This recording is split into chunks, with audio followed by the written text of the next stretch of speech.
I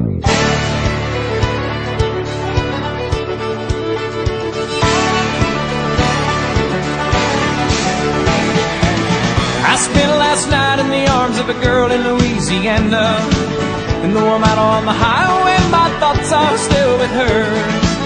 Such a strange combination of a woman and a child. Such a strange situation, stopping every 100 miles, calling Baton Rouge.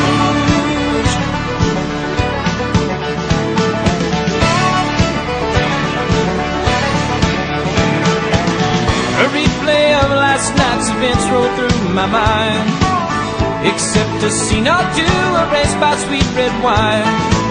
And I see a truck stop sign ahead, so I've changed lanes.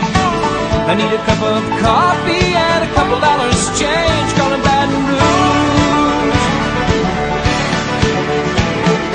Operator, won't you put me on through? I gotta send my love down to Baton Rouge. Hurry up, won't you put her on the line? I gotta talk to the girl just one more time.